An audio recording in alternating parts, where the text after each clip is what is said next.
Welcome to Class PM. We see there are innumerable kinds of organisms which are present on a planet Earth, right?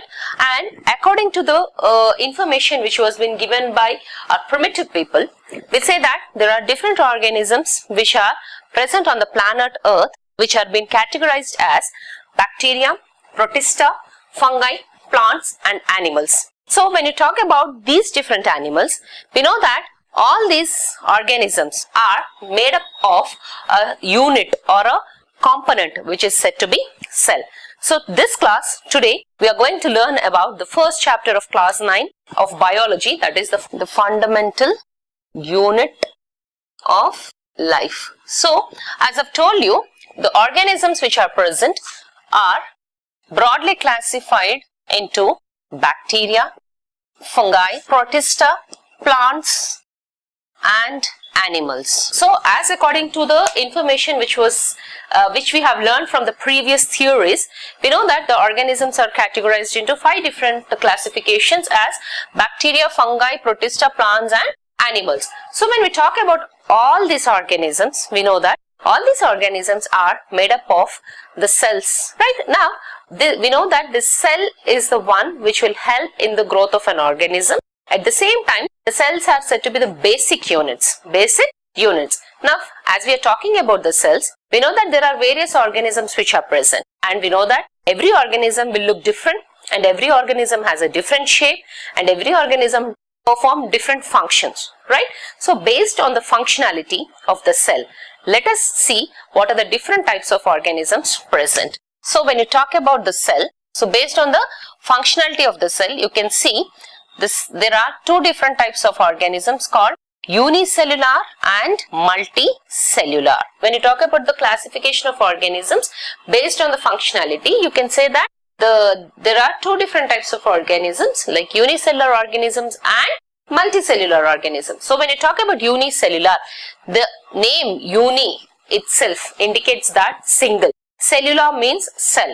So the single celled, that means these organisms are single celled organisms which perform their activities or metabolic activities with one single cell throughout their lifetime. So when I talk about say like metabolic activities, it is nothing but say it could be a respiration or digestion, excretion or reproduction. So all these activities are performed by only one single cell throughout their lifetime. So what are these unicellular organisms possessing single cell throughout their lifetime are said to be unicellular.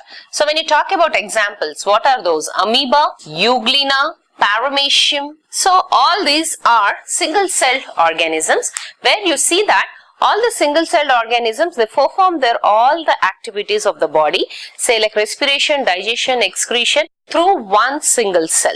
Now, coming to the next category of organisms, that is multicellular organisms. When you talk about multicellular, multi means many, right? And cellular is nothing but the cell. So, the organisms which possess many cells, okay, organisms possessing many cells to carry out metabolic activities are said to be multicellular organisms. So, when you talk about the examples of multicellular, you can just give ourselves as best example, humans, plants, animals, right? So all these fall under multicellular organisms. So in case of multicellular organisms, there are different cells present, okay, or there are many cells, we are multicellular, right? We are multi-celled organisms where different cells perform activities for the different organ. So when you're talking about this, we should know like how a multicellular organism has evolved. So as according to the theory of evolution of Earth, it was assumed that there were only unicellular organisms when the Earth existed, right? And later on, as the science evolved, we have seen that from the unicellular organisms, the organisms developed into multicellular. Though it could be a unicellular or a multicellular, every individual begin their life as a single cell. Now, let us see how does this single cell has evolved out into a multicellular organism. Yes, when you talk about this, we need to see about or talk about the evolution of a multicellular organism from a single cell. So, the single cell which is present, right, it will divide and multiply in number and it forms a group of cells which are said to be tissues. What are they called?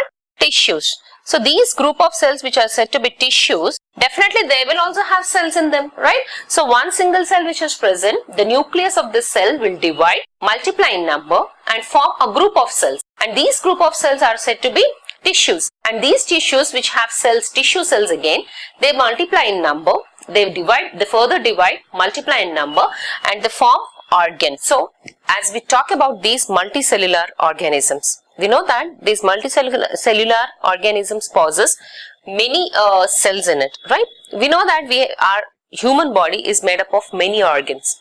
Like say it could be stomach for digestion, say it could be your kidneys for excretion, say it could be lungs for respiration. So all these organs possess different, all these organs which are present, they possess different cells. Now there comes a question. Let us see how these unicellular organisms or single-celled organisms have evolved their life into a multicellular. We all know that this cell is the basic structure which has helped in evolution of an organism, right? Now let us see how gradually this single cell has evolved out into a multicellular organism. So when you talk about the cell, a single cell which is present, it divides, multiplies in number and forms a group of cells called tissues So these tissues will also have cells in it, right? So these cells which are present in the tissues, they multiply in number. They divide, first they divide and they multiply in number and they form an organ. We know that there are various organs present in human body, right? So these organs are developed. Now these organs which are present, they organize themselves and form an organ system. So when you talk about organ system, see, let me give you an example. So when you're playing a football, right? So when you play a football, you need to have a team leader or a captain who can coordinate among the players so that you can play properly and win the game, right? In the same way, when you look at any other game, it's the same thing. Like you'll be having a team leader or a captain who can actually coordinate your people. In the same way, we know that there are many organs present in our body and every organ has its own function. Say like your heart performs circulatory system, your lungs perform respiratory system, your kidneys perform excretory system. So imagine if there is no connection between these organisms or between these organs, between these organs, will your body function as a whole? Can it function as a single organism? No, definitely if there is no coordination, I think once the digestion is done, your kidneys would not respond and help in excretion. Or if the circulation is done, say like it would not have been absorbed the food from the body, right? Food from the intestine. So that means there is a coordination which is being created among the cells of various organs so that they can function normally and coordinate with each other and function normally. So such a system is said to be organ system, and these organ system led to the development of an organism. You see that the organism has developed from, this is how you can see evolution of a multicellular organism from a single cell. So by now you might have understood, though it is a one single cell, it will help us to sustain in a delicate environment. So the cell, that is the reason it is being considered to be the basic structural and functional unit of life.